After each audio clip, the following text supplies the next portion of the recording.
And I think that's all the logistics today. So with that, I will turn it over to Megan and Ryan. And again, a big thank you to our partners from the Landmark Society today. So take it away, Megan and Ryan. Thank you. I'm just going to quickly share our screen here. All right.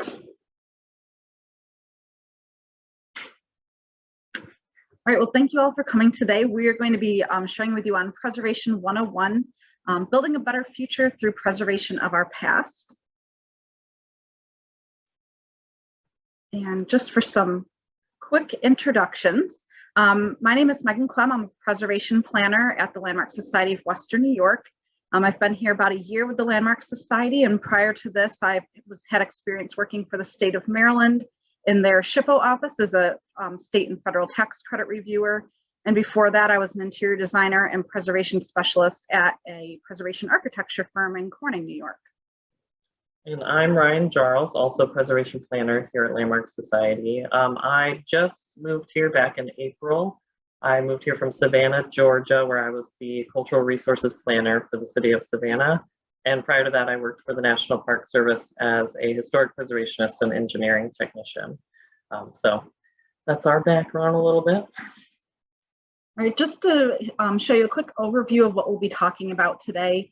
We're going to go over a brief history of preservation and then move into preservation organizations and agencies, who we are, why we preserve, how we preserve, and then go into some funding sources and recommendations we have for the future as you work with preservation.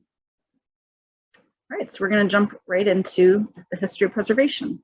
Yep, so early preservation in the United States. In reality, obviously the United States is not that old. We're kind of an infant in relation to most other countries. We were officially formed, as many of you know, in 1776.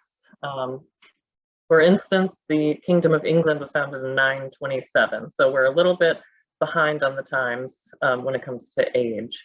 But one of the earliest preservation efforts in the United States was to save Independence Hall in Philadelphia. So you can see that pictured. Let me see if I can see which picture. On the left in the middle there.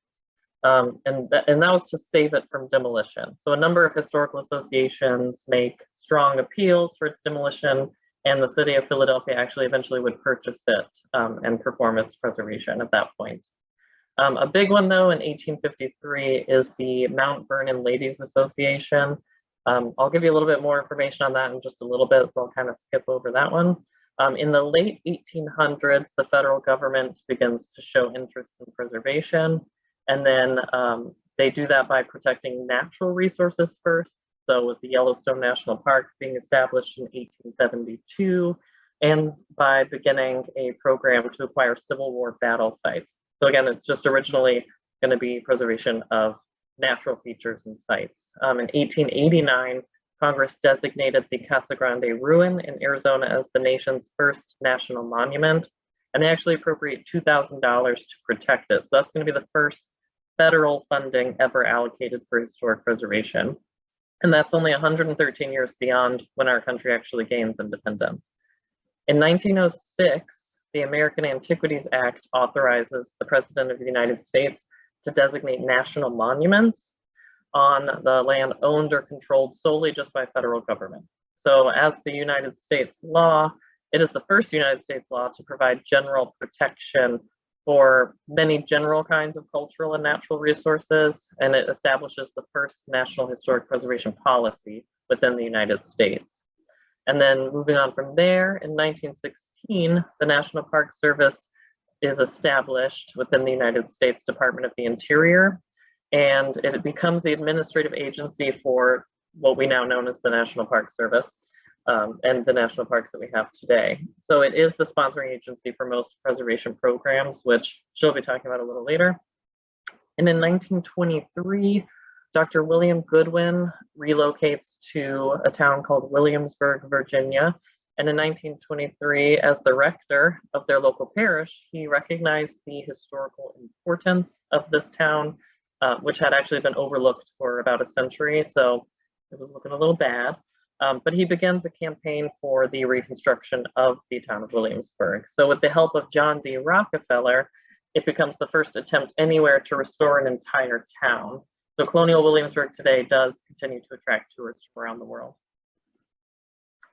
So as I said before, I skipped over this a little bit because I wanted to talk more about it, because in preservation terms, this is kind of one of the most important things. So this is George Washington's Mount Vernon, and the original house was built by George Washington's father in 1734, and George Washington over the years would expand the house twice, once in the 1750s and again in the 1770s, and it remained his home for the rest of his life.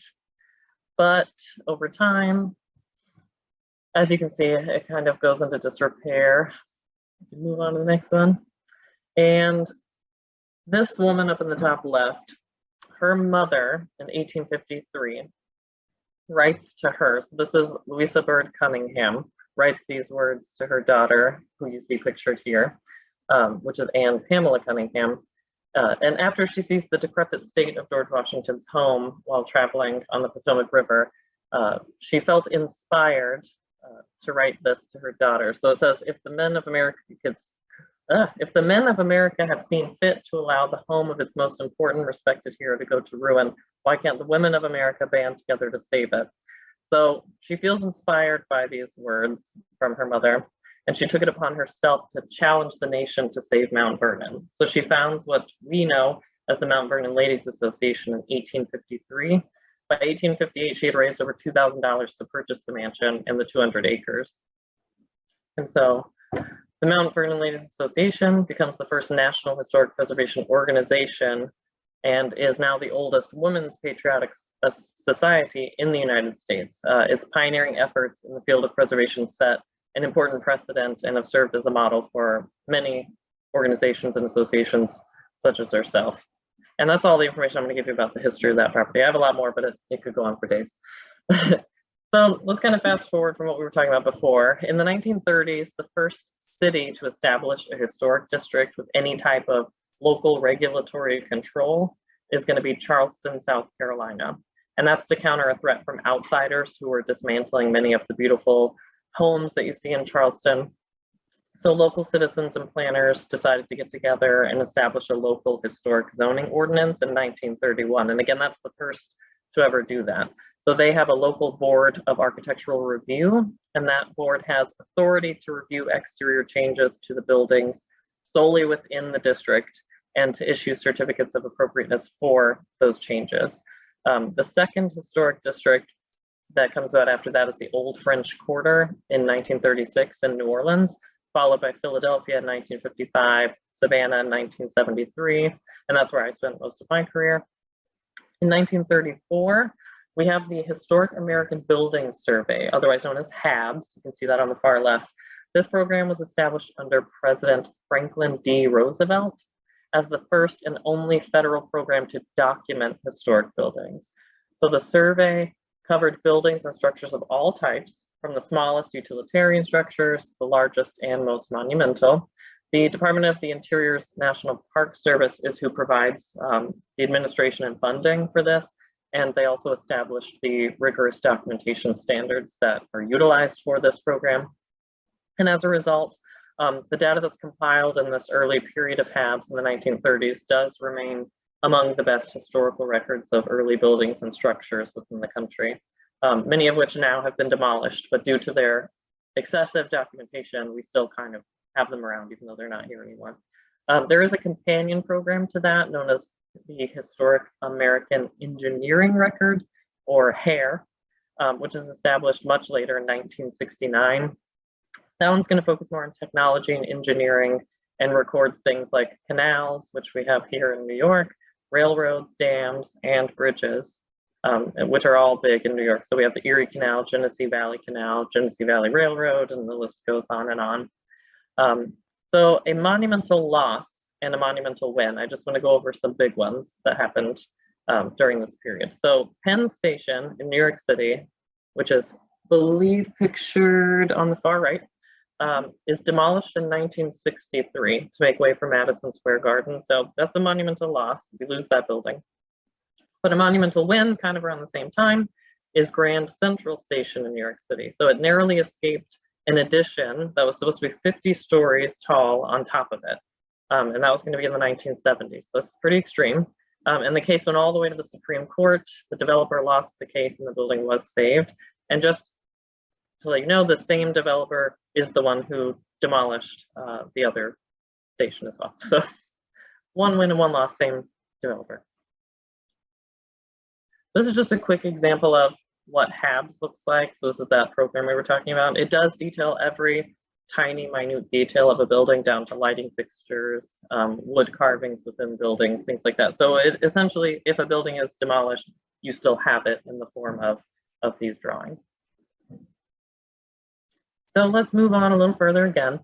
In 1949, we get the National Trust for Historic Preservation being established. So this brings preservation efforts in the United States, which were historically following two divergent roads, one being private efforts to save significant individual landmark buildings and federal government efforts to protect natural landscapes, features, and parks.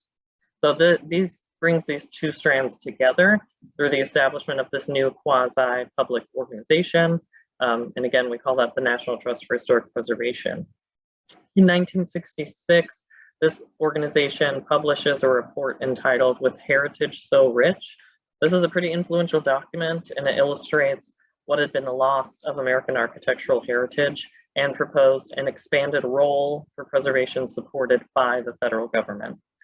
These recommendations did lead to the National Historic Preservation Act of 1966, which is undoubtedly the most important historic preservation legislation ever passed by Congress. Among its many provisions, the Act establishes the National Register of Historic Places, which again, we're going to talk a little bit more about soon, which authorizes enabling legislation to fund preservation activities. It encouraged the establishment of state historic preservation offices, otherwise known as SHPO, and it established an advisory council on historic preservation. And that's going to define how federal preservation programs would rely on the voluntary cooperation of owners of historic properties and not interfere with the private ownership rights at the same time.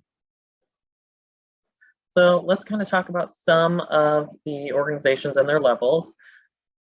Like we've been talking about, there's preservation on a government level and there's preservation on a private level. So on a local government level, you'll have city, villages, towns here in New York.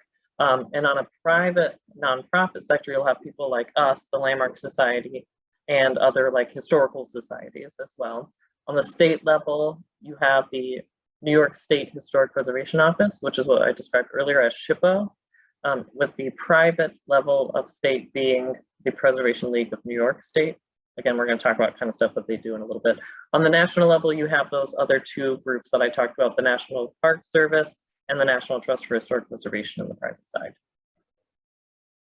So moving into what these people do, the private nonprofit sector, all three, so local, state, and national, kind of all do the same thing, but at differing levels. So we provide information, advice, advocacy, we provide grant funding, and we do a lot of public outreach and public education like we're doing now.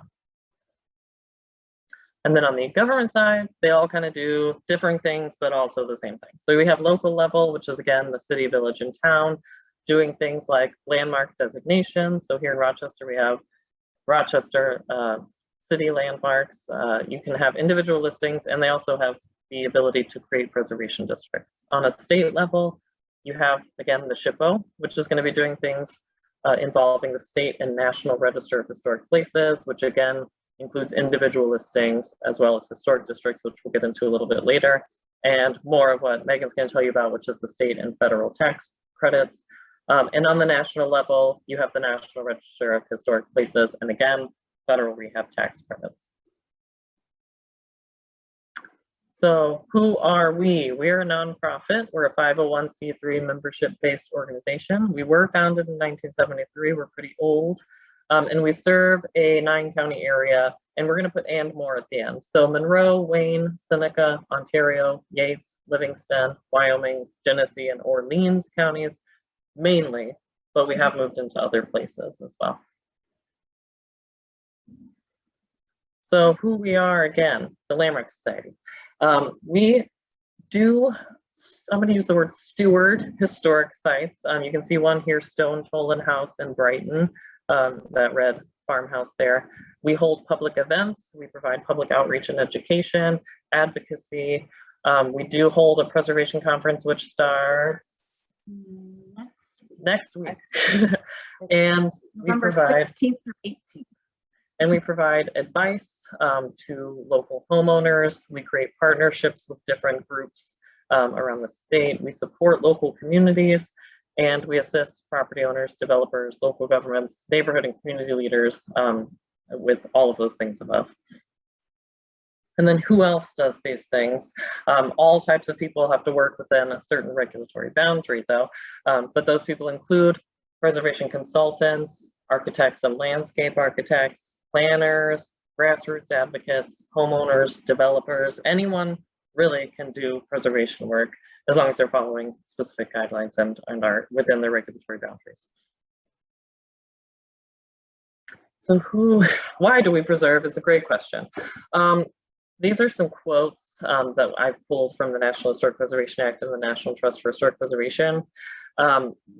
These are kind of like a big reason. So the preservation of this irreplaceable heritage is in the public interest so that its vital legacy of cultural, educational, aesthetic, inspirational, economic, and energy benefits will be maintained and enriched for future generations of Americans. So really, everything is why we do preservation. But there are some kind of good reasons here. Off to the side, you'll see why do old places matter. Old places create a sense of continuity that helps people feel more balanced and stable, healthy.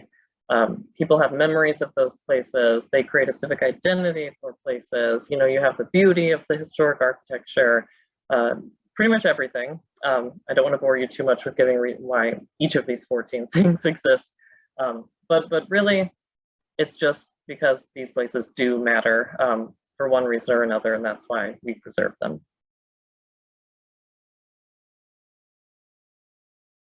Okay, so now moving into, why do we preserve? Now moving into how do we preserve? So we start by recognizing that our historic and cultural resources have value in our communities.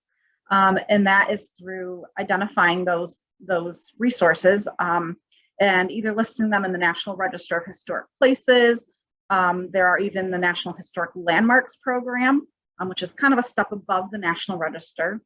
And then you ultimately have different funding and opportunities for properties that have this historic value that's been recognized. So that's usually found in the form of the state and federal Rehabilitation Tax Credit program, along with other funding sources that we'll talk about a little later. And then it's also important to note that while we're preserving, that new building codes are more sensitive to historic buildings. Right now in New York, we do have the historic building codes. So it kind of grandfathers in some of these things in older buildings that you couldn't build that same way with a new building now. And that helps us to be able to preserve that building and notice and realize its significance and its value, and that in changing that could actually significantly alter that resource. Then also through local planning and preservation commissions, you can create design guidelines that then are utilized in efforts to produce a preservation ordinance and work with your preservation planning in your planning tools. So one of the big ones in how we preserve, it's by listing places on the National Register of Historic Places. This was established by the National Historic Preservation Act of 1966, and it's the official list of historic, it includes historic buildings, sites, structures, and objects that are recognized as significant in our history for a number of reasons that you can see there. And then these resources can be listed either individually or as contributing to a historic district. The biggest thing that we like to make sure people understand that the National Register of Historic Places is an honorary designation. There are no restrictions to private property owners unless you're using state or federal funding as part of a project. So that's a really big sticking point to remember. So what is a historic district? These are kind of important to communities. It's a grouping of properties such as residential neighborhoods, commercial downtowns, industrial complexes, and then on an individual level, it would just be an individual building of any of these types that are really significant on their own merit. A district boundary is generally determined by things such as the history and development of that neighborhood, as well as the historic integrity of the buildings within that proposed boundary. So that include materials, but it's not always just materials. Often it's form and the setting and the feeling that you get while you're there. And then properties within a historic district are then classified as either contributing or non-contributing. And another important thing to remember is that the National Register historic districts and National Register listed properties are not the same as local preservation districts. Often, if there is a local preservation program that designates significant properties, they often base that designation on things that are being listed to the National Register, but they're not necessarily tied together. All right, so the reason that the National Register of Historic Places is such a huge tool in how we preserve our built environment are the benefits that come with it. So like I said before, it is an honorary listing, so there aren't any restrictions to private property owners, again, unless you get that state or federal funding involved in the project.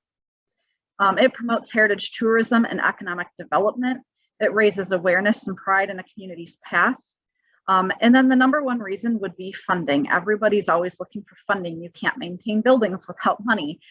So you get into the historic tax credit programs and then other preservation grant and loan programs that are usually for nonprofit organizations, private foundations, local or government agencies.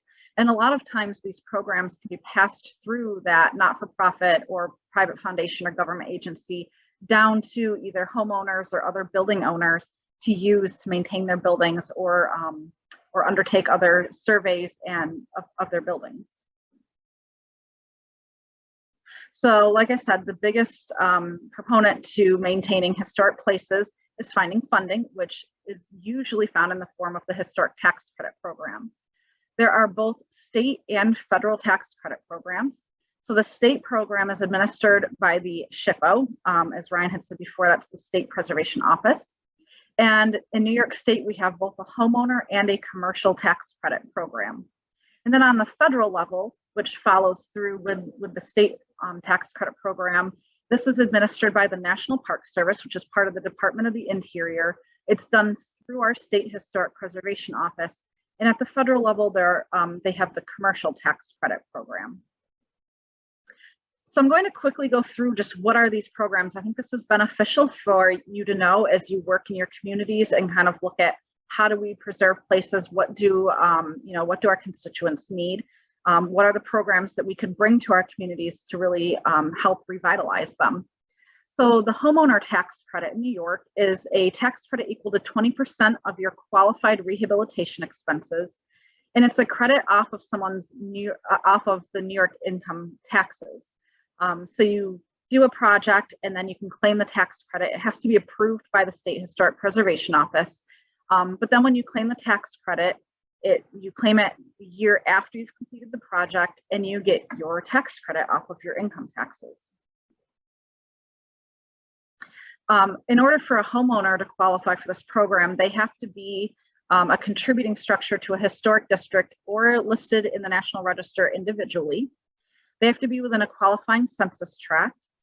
It has to be an owner-occupied structure. And then there does have to be a $5,000 minimum expenditure, but that can be over multiple years for multiple projects. 5% of the total that is spent in being claimed on the tax credit does have to be for exterior work. There's a 2-year recapture period, and this just means that if somebody claims a tax credit and then they go and do something like put a huge addition off the front of their house that completely obscures the historic house from view, then the state does have the ability to claw back that tax credit for a certain portion. And again, the work does have to be approved by SHPO before it begins to qualify for this program. And then on the commercial side of things, this is a tax credit equal to 20% of the rehabilitation expenses. It actually has changed recently in New York. The commercial tax credit is now worth 30% of qualified rehabilitation expenses, as where the federal commercial tax credit is still at 20%. There is currently legislation trying to be pushed through to change that to 30% as well. So hopefully that happens. That way, a commercial building owner could potentially claim a tax credit up to 68% of their expenses. This is, again, on the state side, a credit off of your New York State income taxes, and it's a credit off your federal income taxes through the federal program. And again, just like the homeowner, you claim this credit when you file your New York State or federal income tax the following year after they've completed a project. And again, it can be a multi-year project with multiple work items within that project, not just one thing at a time. How you qualify is very similar to the homeowner program. It does have to be a contributing structure to a historic district or individually designated in the National Register. It has to have a substantial rehabilitation, so it has to meet the adjusted basis value of the property. So generally, small repairs might not qualify for the commercial tax credit, but it depends on an individual basis. It does have to have a commercial use, and you have to comply with the Secretary of the Interior standards, which you have probably heard of before, but I will just quickly go over what those are. The Secretary of the Interior standards are guidelines that have been set forth by the National Park Service. And these are used to review state and federally funded projects, whether that's tax credits or you're receiving CLG money or whatever that might be. These guidelines come into play when that happens. So there's 4 key points that you get out of these. It's 10 guidelines, but there's really 4 main points that come out of these 10 guidelines. And that's that a building is used for its historic purpose or a new purpose that does not require significant alterations of the historic building. I'd say this is a big one for us that work in preservation, is that we always want to see a building in use, whether it's being used for its historic purpose or not. The use can change. We just want to see that the building is maintained and that its historic integrity and significance is retained. The second point is that you should retain historic materials and features. Those are what make that property significant in the first place, and we're able to be listed in the National Register, or a reason that we're even trying to save it. And then where deteriorated beyond repair, that the historic materials be replaced in kind.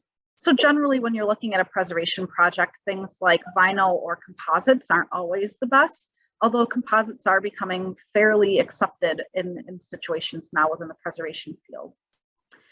And then, of course, another big one is that alterations or additions must not destroy the historic materials and need to be compatible with the historic building. I think there's often a common misconception that in the preservation field, especially when you're doing something with state or federal funding that's being reviewed, is that you won't be able to make any alterations to a building, and that's not true. Generally, you want to be retaining the front facade of a building or what's seen by the public, but things like additions are things that are approved and encouraged through the preservation field. They should just really be something that's more sympathetic of the historic building, so not twice as big or things like that. Okay, and then finally, some funding sources. So why we preserve. Like I said, we want to preserve, we want to maintain these historic buildings, but that costs money. And a lot of people or organizations just don't have the ability to keep up with that. Well, here in New York and also across the country, there are a lot of funding sources that people can tap into, whether that's an individual building owner, local municipalities, nonprofit organizations. So this list is not an exhaustive list of funding sources to be looked into. But through our New York State Office of Parks, Recreation, and Historic Preservation, or also this is the SHPO office, there are a lot of programs like certified local government programs. If you participate in that program, you're probably aware already. And if you don't participate, there are preservation funds that come through that program that can then be dispelled from a local municipality out to building owners and organizations for things like building repair or conditions assessments and things like that. There's also the Environmental Protection Fund. Those funds can be used towards preservation projects. And then, of course, as we talked about, the state and federal rehabilitation tax credit programs. More on our state side here, we have actually opening today. And many of you may have heard about this. If you haven't, you should listen now. The Genesee Valley Rural Revitalization, or GIVER grant program. This is a new grant program in New York State that we at the Landmark Society are administering on behalf of the SHPO office. It is a grant fund that comes from the National Park Service, and then we sub-grant out the money. And this is for all of the counties that we serve. So it's basically the Finger Lakes and Genesee Valley region, kind of stretching down into the southern tier counties as well, who are eligible for this program. I happen to be the one who's administering it. So if you're somebody who has questions, or you can think of a project in your community that could use, or a building in your community that could use funding, please reach out to me. I'd be happy to talk to you about that. Then there's other funding programs, like here in Rochester and the surrounding region, we have the Rochester Area Community Foundation, or RACF grants, that a lot of projects make use of. And then at another statewide level, the Preservation League of New York State, which is our statewide nonprofit organization, they have two main grant programs that people commonly use. One is the Preserve New York grant. That can be used to help communities get surveys done, cultural resource surveys or conditions assessments, those types of things that then lead to being able to move a project forward. And then they also have technical assistance grants, and that's to be able to pay for preservation professional help. So that could be consultants, it could be an architect, an engineer, all sorts of things to help move a project forward. And like I said, there are many, many other funding sources available to us here in New York State, depending on the project. And we can tap into so many other things. There's the sacred sites, which is actually a national, and that would be obviously for your churches and other places of worship. And then there's also some Arts Council grants that can tap into preservation projects as well. And so one of the big reasons that you want to be looking at and identifying your historic resources in your community is that in order to tap into these funding sources, you often have to have them either designated in the National Register or moving in that direction to really utilize these programs. So we'll leave you with some recommendations for the future and kind of, where do you go from here and what do you do to further preservation in your communities? So I think the first and foremost, it's really important to know the historic resources in your community and your region and utilize preservation practices in your planning for your communities. It helps manage development, and managing development helps protect your community's historic character and the historic resources. And then also becoming part of a certified local government program through New York State. Again, like I mentioned on the last slide, that this leads to pass-through funds that can be given out in your community. And if it's not already in place, work with preservation professionals to identify historic resources in your community, doing cultural resources surveys and those types of things. And then include preservation practices in your planning efforts, what you find out from those. That's something that we do here at the Landmark Society. We do a lot of cultural resources surveys with different towns and villages, just to identify what do they have and where do we go from there, knowing what they have. And then also working with local municipalities, building owners, organizations, etc., to raise awareness of the historic significance of these resources. I think that's really one of the main ways that you're going to be able to make preservation work in your community, is that people understand what they have and why it's so important. And then you want to encourage and support building owners and municipalities to list these resources to the National Register, therefore making the resources eligible for state and federal tax credit programs and all those other funding and other financial incentive programs that we discussed. And it's also kind of important to try to create preservation districts rather than individual isolated landmarks or individually listed buildings. It spreads the benefits around. That's not to say that we're saying don't list a building individually. Certainly do that. But preservation districts are extremely important in that it cultivates a lot more benefit for the community, more buildings involved, more building owners able to tap into these resources. And then improving the design quality of new buildings. And you can do that through ordinances, creating local ordinances and design guidelines that really work with your historic resources you have, but they also set up how do you create for the future? How do you do new construction within, next to historic buildings and make it all work together? And one of the best quotes in preservation is that the greenest building is one that's already built. So sustainability is a huge topic in the preservation world. And, how do we make these old buildings be more sustainable? And that is, really first and foremost, understanding that the existing building is already the most sustainable building versus new construction. And I think that is something to really make part of your planning process is understanding that concept. So I know we kind of flew through things, but we do have time for questions if you have them.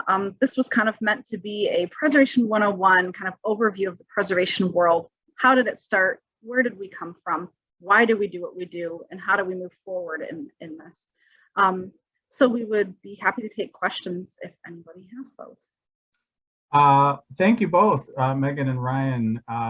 We did have a question in the chat from Tina Thompson. Tina, if you'd like to go ahead and unmute yourself and ask Megan your question directly.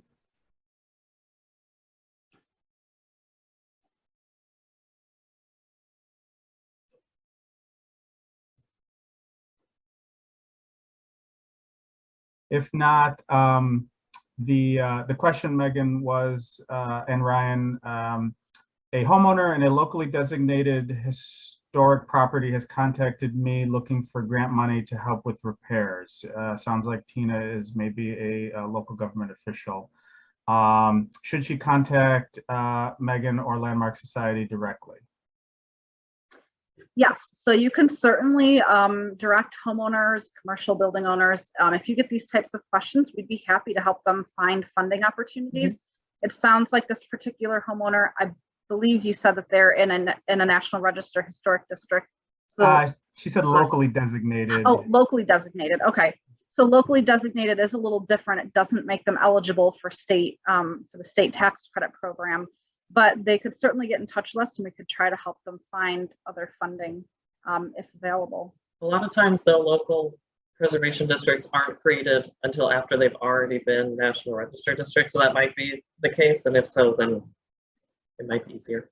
Yeah, that's what I found. So I worked for the city of Rochester for 12 years and dabbled in the historic preservation realm. It wasn't my primary task, but I do recall that there was a lot of overlap, at least in the city, with locally designated districts and state and national districts. The complicated part is they didn't often overlap exactly. So there'd be like, yeah, the boundaries differ a little bit. Yeah, which is always confusing for folks. So so this might be the case here, but that's great. So folks can reach out to Landmark Society directly. Absolutely, we'd be happy to take a look into the specific situation and where it's located and see if there are opportunities for them. I'm going to shift gears a little bit and ask a question that I thought of during your presentation, and other folks may have this as well. You mentioned composite materials are being more and more accepted in the preservation community. Could you just describe for folks who might be not as familiar with what composite materials mean and give a few examples maybe?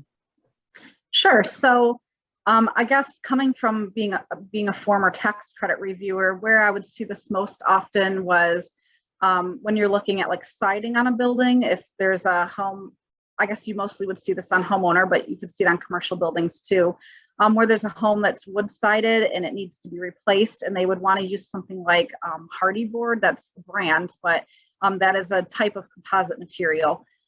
Often that wasn't something, when you're coming in under like a tax credit program, not a material that generally is approved for replacement of a wood siding.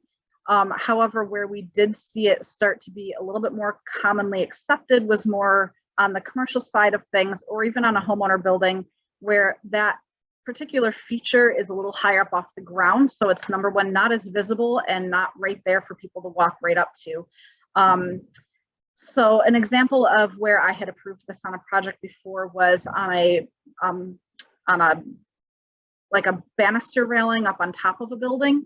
It had been wood, but obviously with weathering and that sort of thing, and it being up a little higher, it's harder to reach for maintenance. And so they were able to use a composite, which is kind of, I guess, a way to describe a little bit more of a plastic material that still turned the same way wood did. So unless you walked up and touched it and really felt what it was, you would never know that it wasn't the original back up there again, because they were able to turn the material the same way, that sort of thing. Another composite material, sometimes when you're looking at like columns on a building, so this again could be homeowner or commercial structures, you can use composite materials and metal to be able to replace wood columns. And that's something, again, all of these are on a case-by-case basis, but it was becoming a little bit more accepted to see some of those composite materials being able to be used in those instances, as long as they could really truly replicate the appearance of the original wood piece. Also add, with like the National Register of Historic Places, when you're creating a district, New York SHPO, when they're reviewing what you're sending them, just because a house has vinyl siding doesn't necessarily mean it's not going to be included within the district. It could still be counted as contributing, even though it has these differing materials that aren't exactly historic. As long as it still has its form, and most of its materiality is there, they'll still be able to include it. So we're seeing that kind of shift as well. When 10 years ago, if you were trying to create a district and someone had vinyl siding on their house, they would have been like, nope, it's out. But so now they're kind of getting a little more, I don't want to say lenient, but a little more accepting and inclusive for materials. I would imagine too, you know, just in like, I've been, you know, a planner for 20 years, and even in that time, I feel like the technology of the materials has improved, and certainly from what we saw 30 or 40 years ago. I'm thinking of, if anyone's familiar with the historic Rochester Academy building on Fitzhugh Street downtown, which is now it was the city's original high school. It's this beautiful brick Victorian school building that now has a cafe on the first floor and apartments above. And as I recall, some of the features on the upper level, like the surroundings of the windows, I think had originally been metal of some kind and had deteriorated and were replaced with fiberglass that, or something similar like that. And it's, you know, from 3 stories down on the ground, you really can't tell at all, you know, that those are not the original material. So I think that's, you know, that's a great example. Mm-hmm. We do have some time, so are there any questions out there from the attendees on anything that Megan and Ryan spoke about today?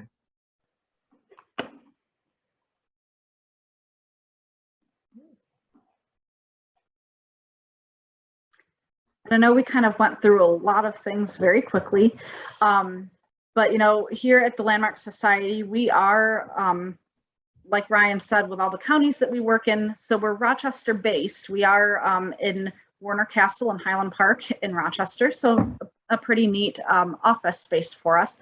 But we do work within that 9 county and expanding on beyond that, so kind of a 12 county region in, you know, kind of in the Finger Lakes, Genesee Valley, Western New York-ish regions. And so we do all sorts of things, like we work with local municipalities to help them figure out, you know, what do we need to do for preservation steps? What is our next step? What should we be looking at?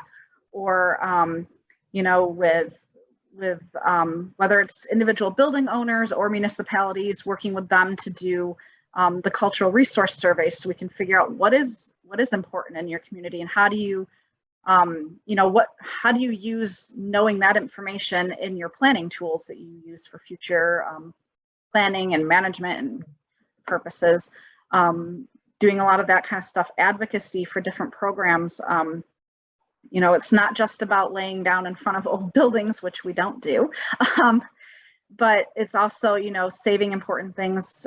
Just this morning, we had a press conference and released our 5 to Revive, which is not always buildings. So we are coming alongside neighbors in Rochester here who live on either side of the northern inner loop section that the city is going to be working on, and helping them figure out what do we want to see in the future, what comes back when the inner loop goes away. So doing those kind of projects. So we do a lot of different things, an array of different things here at the Landmark Society. So if you are working with a municipality, or you're a building owner, or you're a government official, we're here to help you too. So please feel free to reach out to us. Thank you. Yeah, that's great. And that's a great segue on another point I wanted to bring up, and maybe get your thoughts on this issue. The preservation movement started, Ryan, you shared some examples, and I want to come back to Mount Vernon because I think that's such a inspiring story, and I've just recently read a little bit more about it. But when the preservation movement started, it tended to be about sort of rich white people and sort of the great man scenario, and we see that a little bit in Rochester, where the first preservation district was the East Avenue Millionaires Row kind of thing. And I feel like to your point, Megan, about that you just made about the inner loop, and sort of not always focusing on even physical structures, or remembering that history includes a lot of different types of folks, not just the rich white guys. I guess from a personal experience, and I'm going to put the link in the chat room just now. I visited this house museum in Johnstown, Pennsylvania, and it was so meaningful to me because it preserved the very modest house of a German immigrant family from the mid-19th century. And my ancestors were pretty poor Polish immigrants that emigrated to Buffalo in the mid-19th century, and this really resonated with me. It's fun to visit the George Eastman House or things like that, or Mount Vernon, but I don't relate as much to those folks as I can to a working class German immigrant family. So I thought, and I did not send it to everybody. So I'm going to put the link again there. I just thought this house museum in Johnstown was a really fantastic thing. So if you ever happen to be in Johnstown, Pennsylvania, go to the Flood Museum, but also check out this house museum. I highly recommend it. So anyway, wanted to get your thoughts on that, if you care to share it all. Yeah, that's great. And I think it's really important to remember, just as you said, Jason, that the preservation field in general is really moving away from just that pristine, perfect, typically federal style buildings that were for the rich white guy. Not that those aren't important still, not that we don't still list them to the National Register, but the preservation field as a whole has become much more inclusive, and really looking at, these small, very modest vernacular homes, and important people lived there, important people were born there, important events took place at those places. So just because they're not as beautiful or they're not as well kept up doesn't mean they're not historically significant. So that's something to really consider when you're looking at your community, and how do we plan for these places. It doesn't have to just be the best of the best that you're looking at. We are working on quite a few projects right now, specifically in the Rochester area, but kind of branching out, that are really working with, minority communities and how they've been impacted. And of course, we're not looking at those huge, beautiful federal buildings when we're looking in those neighborhoods. We're looking at a lot of residential neighborhoods that have been, partially demolished, or material-wise, they've been completely altered, things like that. But still looking at how are they important to the community. So even if it's not something that can be listed in the National Register, it just doesn't meet that criteria. But why is it significant to the community now? And you can still do historic preservation without listing it to the National Register. So kind of looking at that, and it doesn't just have to be our built environment. We're looking at the inner loop now and how that impacted people, and what do we put back? And it doesn't just have to be buildings that go back. You can look at parks, you can look at site, all sorts of things.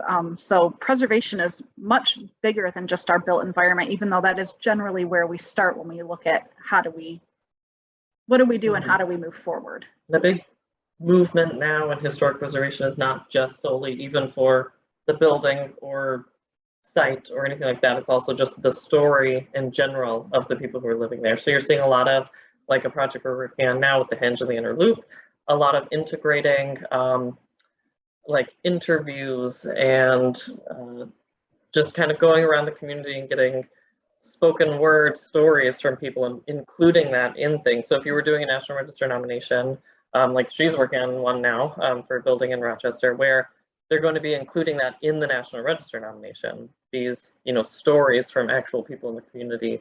And the state is actually very accepting of that, and they do enjoy that we're kind of moving in that direction. So it's not just solely about the building anymore, it is the story as well of the people who are there.